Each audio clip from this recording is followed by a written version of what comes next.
विश्लेषण का। इसमें मैंने तुम्हें कुछ न्यूमेरिकल्स बताए। एक न्यूमेरिकल ये बताया x is equal to a plus b t या a t plus b t square plus d upon t plus c. ये क्वेश्चन है। तो इसमें a, b, c और d ये नियतांक है। इनमें a, b, c, d की विमाएं निकालना है। इसमें x दूरी है और t समय है। तो a, b, c, d की विमाएं निकालनी है। इसमें क्या करना है? a, b, c, d इन नियतांकों की विमाएं निकालिए। ये एक क्वेश्चन हुआ। दूसरा क्वेश्चन इसी तरह का, p plus a upon v square into v minus d is equal to R T. इसमें p दाब है और v आयतन है। इस क्वेश्चन में a और b की विमाएं निकालनी है। ये a और b नियतांक है, इनकी विमाएं निकालने हैं।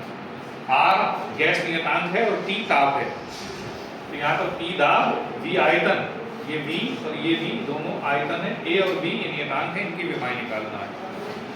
इसके बाद एक क्वेश्चन मैंने तुम्हें बताया, विमाओं की सहायता से 1 न्यूटन को डाइन में बदलिए। और नेक्स्ट क्वेश्चन तुम्हें बताया 1 जूल को अर्ग में बदलिए। क्वेश्चन अगर इस तरह से आए कि 1 जूल कितने अर्ग के बराबर होता है, एक नंबर में आ सकता है, या 1 न्यूटन कितने डाइन के बराबर होगा, ये 1 नंबर में हो सकता है।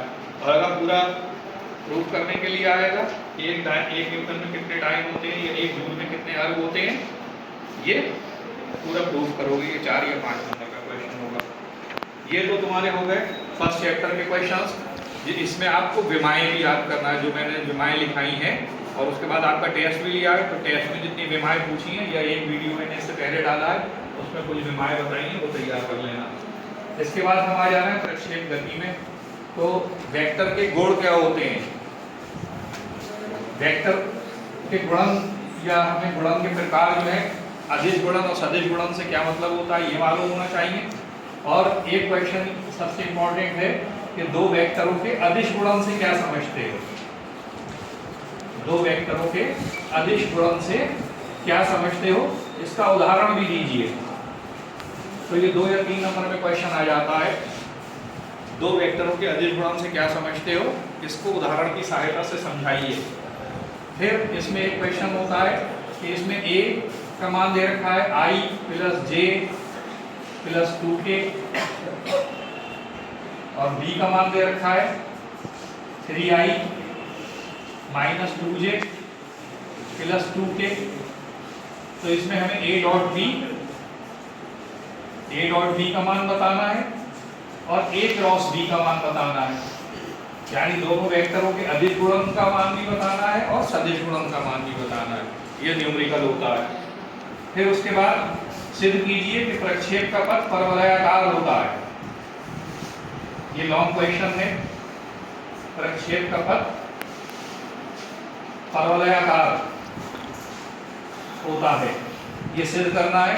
और इसके 3 कंपोनेंट्स बताए थे, उड़ान का समय कैपिटल T, महत्तम ऊंचाई h और जो फ्लाइट जो रेंज होती है उसकी, एक बिंदु से लेकर दूसरे बिंदु पर जहां पर वो जाकर गिरेगा उसकी रेंज, इन तीनों के फॉर्मूले निकालना है। ये 3 क्वेश्चन इसमें लॉन्ग ये बनते हैं। उसके बाद हम वृत्तीय गति पर आते हैं। तो वृत्तीय गति में जो छोटी छोटी परिभाषाएं बताई हैं आपको, कोणीय वेग क्या होता है, रेखीय वेग क्या होता है, कोणीय त्वरण क्या होता है, रेखीय त्वरण क्या होता है, ये 1-1 नंबर के क्वेश्चंस हैं। इसमें अभिकेंद्र त्वरण से क्या समझते हो? अभिकेंद्र त्वरण, सेंट्रीपिटल एक्सेलरेशन, और इसका जो फॉर्मूला है a is equal to v square upon r, ये प्रूफ करना। ये क्वेश्चन आ सकता है। और इसमें जो दूसरा क्वेश्चन इंपॉर्टेंट बनता है वो ये बनता है कि मोड़ पर मुड़ते समय साइकिल सवार एक और क्यों झुक जाता है? मोड़ पर मुड़ते समय साइकिल सवार एक और क्यों झुक जाता है? या इसी का दूसरा क्वेश्चन होता है कि मोड़ पर सड़कें झुकी हुई क्यों बनाई जाती हैं? ये दोनों क्वेश्चन एक ही तरह से होते हैं। मोड़ पर मुड़ते समय साइकिल सवार एक और क्यों झुक जाता है। और इसमें 1 नंबर का क्वेश्चन आपसे ये भी पूछ लिया जा सकता है, अभिकेंद्र बल से क्या समझते हो, इसका फॉर्मूला लिखिए, अभिकेंद्र बल। इसके बाद जब हम घूर्णन गति की बात करते हैं तो घूर्णन गति में बलाघूर्ण और जड़त्वाघूर्ण इनके 1-1 नंबर के क्वेश्चंस होते हैं। इनकी परिभाषाएं मात्रक और विमा ये मालूम होना चाहिए, दोनों की परिभाषाएं मालूम होना चाहिए। बलाघूर्ण से क्या समझते हो और जड़त्वाघूर्ण से क्या समझते हो। इसमें एक क्वेश्चन मैंने आपको बताया, घूर्णन गतिज ऊर्जा K = ½ I ω², ये सिद्ध करना है। एक क्वेश्चन ये बताया τ I α, बल आघूर्ण और कोणीय त्वरण में क्या संबंध होता है। एक क्वेश्चन इसमें आपको ये बताया कि v = r ω, रेखीय वेग और कोणीय वेग में संबंध और कोणीय त्वरण और रेखीय त्वरण में संबंध। अगर 1 नंबर में क्वेश्चन आएगा कि संबंध लिखिए, तब हम सीधा सीधा संबंध लिख देंगे, रेखीय वेग और कोणीय वेग में संबंध, रेखीय त्वरण और कोणीय त्वरण में संबंध। और अगर प्रूफ करने के लिए आएगा तो ये 2 नंबर में या 3 नंबर में क्वेश्चन आएगा। इसके बाद रेखीय संवेग और कोणीय संवेग क्या होता है। रेखीय संवेग से क्या समझते हो, ये 1 नंबर की परिभाषा। उसके बाद कोणीय संवेग से क्या समझते हो, ये भी 1 नंबर की परिभाषा। और इसके बाद जो सबसे इंपॉर्टेंट क्वेश्चन है, कोणीय संवेग संरक्षण।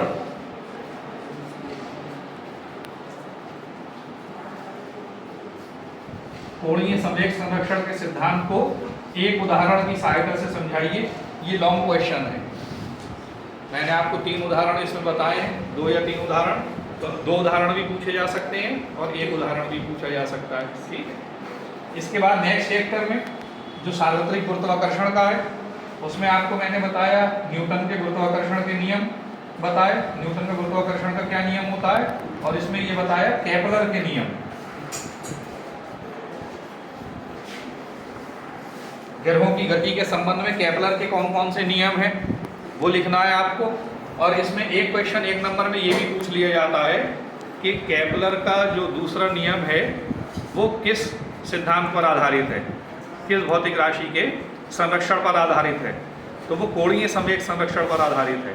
1 नंबर में अगर बहुविकल्पी सवाल पूछा जाए कि केपलर का जो नियम है ग्रहों की गति का दूसरा नियम, वो किस भौतिक राशि के संरक्षण पर आधारित है, किस पर आधारित है, कोणीय संवेग संरक्षण पर आधारित है।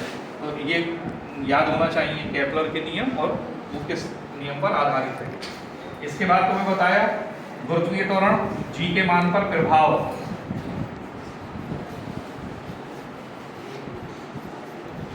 पृथ्वी तल से नीचे जाने पर और पृथ्वी तल से ऊपर जाने पर।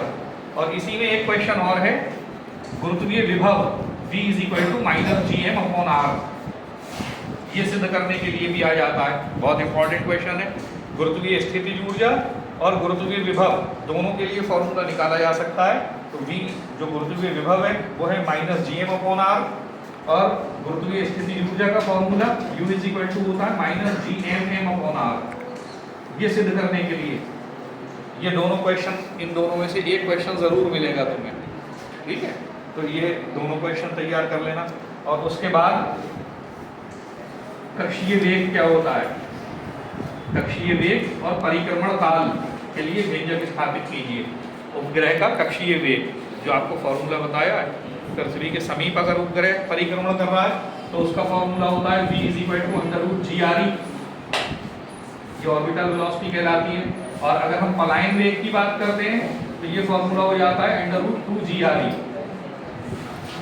तो कक्षीय वेग क्या होता है और पलायन वेग क्या होता है, ये सारे क्वेश्चंस जो तुम्हारे इस हाफ ईयरली एग्जाम्स में आएंगे ये मैंने लिख दिए हैं। इसके अलावा मैं कुछ क्वेश्चंस और बताऊंगा, उन्हें भी तैयार कर लें, ठीक है।